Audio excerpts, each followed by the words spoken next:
1월 14일 금요일 아침 기도에 오신 여러분을 환영합니다. 오늘 우리가 함께 나눌 말씀은 요한복음 4장 43절에서 54절 말씀입니다. 다 함께 말씀 읽도록 하겠습니다.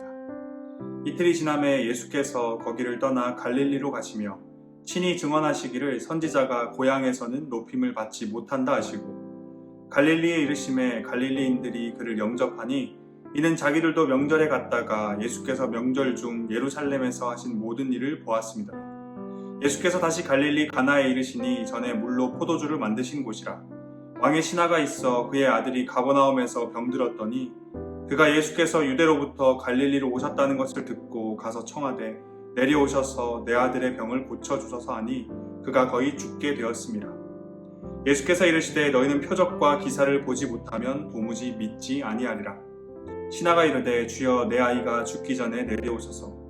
예수께서 이르시되 가라 내 아들이 살아있다 하시니 그 사람이 예수께서 하신 말씀을 믿고 가더니 내려가는 길에서 그 종들이 오다가 만나서 아이가 살아있다 하거늘 그 낳기 시작한 때를 물은즉 어제 7시에 열기가 떨어졌나이다 하는지라.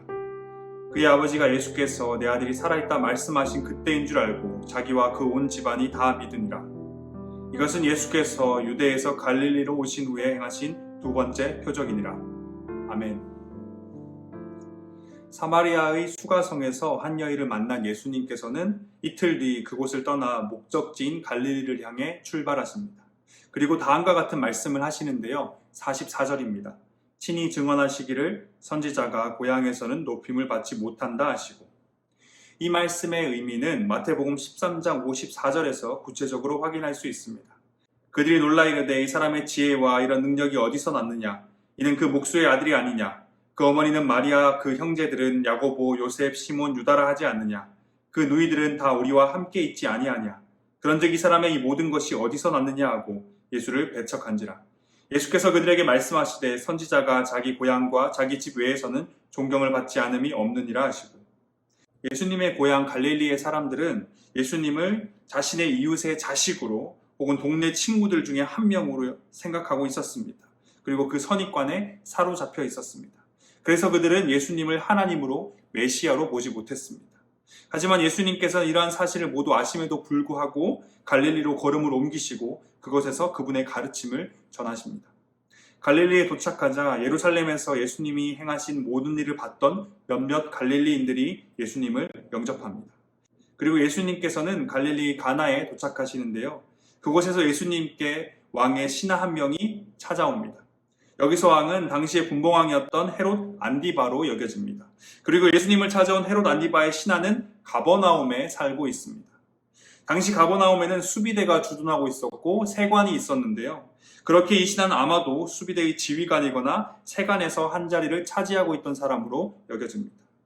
왕의 신하가 예수님을 찾아온 것은 자신의 아들의 병을 고치기 위함이었습니다. 46절에서 병들었더니 라는 표현의 원어를 살펴보면 그의 아들이 그 병으로 인해 오랜 시간 동안 고통을 겪고 있었음을 알 수 있습니다. 분명 왕의 신하는 자신의 모든 것을 가지고 아들의 병을 고치려 했을 겁니다. 자신의 지위를 가지고 할 수 있는 모든 힘과 능력, 재력을 동원했을 겁니다. 하지만 실패했습니다. 여전히 그의 아들은 병으로 인해 아파했고 이제는 죽음이 가까워 오고 있습니다. 47절입니다. 그가 예수께서 유대로부터 갈릴리로 오셨다는 것을 듣고 가서 청하되 내려오셔서 내 아들의 병을 고쳐주소서 하니 그가 거의 죽게 되었습니다. 왕의 신하가 있던 가버나움과 예수님이 있던 가나까지는 약 30km의 거리가 있습니다. 결코 가깝지 않은 거리입니다. 하지만 그는 한 걸음에 예수님께 찾아왔습니다. 헤롯 안디바의 신하였던 그가 예수님께 도움을 구한 것, 그것도 직접 가버나움에서 가나까지 찾아와 예수님께 도움을 구하는 것을 보면 아들의 병을 고치고자 하는 그의 간절함, 이 절박함이 엿보입니다. 왕의 신하의 간절한 요청을 들으신 예수님께서는 이렇게 말씀하십니다. 48절입니다. 예수께서 이르시되 너희는 표적과 기사를 보지 못하면 도무지 믿지 아니하리라. 자신의 아들의 생명을 구해달라는 아버지의 간절한 요청에 대한 예수님의 답변을 보면 동문서답처럼 보입니다. 동문서답과도 같은 이 답변을 들은 왕의 신하는 다시 한번 예수님께 간절히 요청합니다. 49절입니다. 신하가 이르되 주여 내 아이가 죽기 전에 내려오소서. 왕의 신하는 예수님께 자신과 같이 가버나움으로 내려가 자신의 아들을 고쳐주실 것을 부탁합니다. 우리는 이 한 구절에서 지금 그의 아들의 상태가 얼마나 심각한지, 그리고 아버지로서 그 마음이 얼마나 절박한지를 잘 느낄 수 있습니다. 하지만 이번에도 예수님의 반응은 우리를 의아하게 만듭니다. 가라, 내 아들이 살아있다. 예수님께서는 왕의 신하 하나의 아버지의 마음에 공감하지 않으시는 모습입니다. 하지만 절박한 상황 가운데 있던 왕의 신하는 이런 예수님의 반응을 신경 쓰기보다는 아들이 살아있다는 예수님의 말씀을 믿고 자신의 집으로 돌아가게 됩니다. 집으로 돌아가는 길에 아들의 소식을 주인에게 전하러 온 종들을 만나게 되는데요. 종들이 말합니다. 아이가 살았습니다. 그러자 왕의 신하는 낫기 시작한 때를 묻습니다. 그러자 종은 이렇게 대답합니다. 어제 7시에 열기가 떨어졌습니다. 어제 7시는 예수님께서 자신에게 내 아들이 살아있다 말씀하신 바로 그때였습니다. 이 사실을 깨달은 왕의 신하는 자신의 모든 가족들과 함께 예수님을 믿게 됩니다. 이어서 저자 요한은 오늘 본문을 이렇게 끝맺습니다. 54절입니다. 이것은 예수께서 유대에서 갈릴리로 오신 후에 행하신 두 번째 표적이니라. 우리는 오늘 본문의 마지막 절을 통해서 오늘 본문이 단순히 놀라운 이야기, 가버나움에 사는 한 사람의 아들이 죽을 병에 걸렸다가 고침받은 그런 놀라운 이야기를 기록하는 것이 목적이 아님을 알 수 있습니다. 46절에서 요한은 54절과 같은 내용을 말합니다. 46절입니다. 예수께서 다시 갈릴리 가나에 이르시니 전에 물로 포도주를 만드신 곳이라. 우리가 이미 알고 있듯이 예수님의 이 모든 행동과 모든 말씀, 그리고 그분의 여행 경로까지 예수님의 공생에는 어떤 짧은 한순간도 빠짐없이 다 하나님의 뜻, 계획이 담겨 있는 것입니다. 4장 3절에서 갈릴리로 가고자 하실 때도 분명한 의도가 있으셨습니다. 그리고 갈릴리로 가는 여정에 사마리아를 통과하겠다는 강한 의지를 보이신 것 또한 그 의도가 있었던 것인데 우리는 오늘 본문 이전의 말씀을 통해 그것을 확인할 수 있었습니다. 그리고 요한은 오늘 본문 46절과 54절을 통해 예수님이 가르침이 담겨있던 가나의 혼인잔치 사건과 같이 오늘 본문 속 사건에도 중요한 가르침이 있음을 알려주고 있습니다. 그렇다면 오늘 본문 속 이 표적을 통한 예수님의 가르침은 무엇일까요? 예수님께서 말씀만으로 죽을 병을 고치시는 능력을 가지셨다일까요? 아니면 간절함과 절박함으로 하나님께 나아갈 때 능력이 나타난다일까요? 병고침의 표적이 담긴 예수님의 가르침이 무엇인지 알기 위해서는 오늘 본문 48절을 살펴봐야 합니다. 예수님께 찾아와 자신의 동네 가버나움으로 내려와서 죽을 병에 걸린 내 아들의 병을 고쳐달라 말하는 이 왕의 신하의 간구에 동문서답하신 것과 같은 이 예수님의 답변을 다시 한번 살펴봐야 합니다. 예수께서 이르시되 너희는 표적과 기사를 보지 못하면 도무지 믿지 아니하리라. 이 말씀에는 예수님의 안타까움이 담겨 있습니다. 왕의 신하뿐만 아니라 그 당시 자신의 주변에 서 있던 자신이 예루살렘에서 행한 표적과 기적을 목격하고 지금 자신을 따르고 있는 이 갈릴리 사람들을 향한 예수님의 안타까운 마음입니다. 지금 왕의 신하와 갈릴리의 사람들은 예수님을 믿는 자들이었습니다. 하지만 그들의 믿음은 철저히 예수님의 표적과 기사의 기초에 있었습니다. 예수님께서 행하셨던 그 표적과 기사는 죽을 병이 고쳐지고 못 걷던 자가 뛰어다니며 눈먼 자가 눈을 뜨는, 다시 말해 인간의 필요와 요구를 채워주는 것들이었습니다. 예수님께서 지금까지 듣도 보도 못했던 감히 상상할 수 없는 놀라운 능력으로 자신들의 인생의 고민과 걱정, 아픔과 고통을 해결해 주셨습니다. 그들은 예수님과 함께라면 이 땅에 살며 겪게 될 모든 문제들이 해결될 수 있을 것이라 생각했을 겁니다. 그리고 그들은 병 고치는 예수님, 걷고 뛰게 하는 예수님, 눈을 뜨게 하시는 예수님, 그런 예수님을 믿고 있었습니다.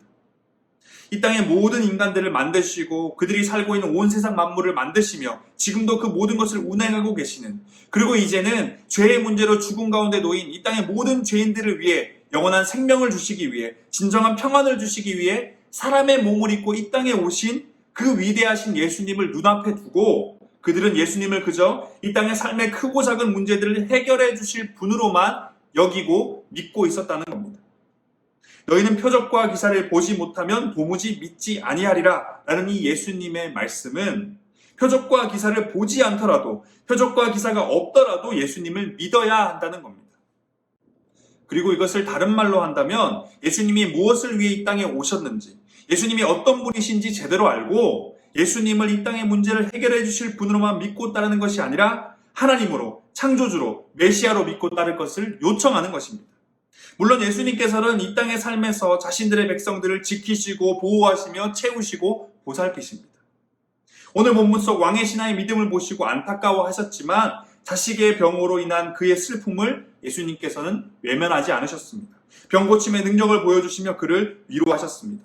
예수님께서 왕의 신하와 갈릴리 사람들에게 원하셨던 것은 믿음의 성장이었습니다.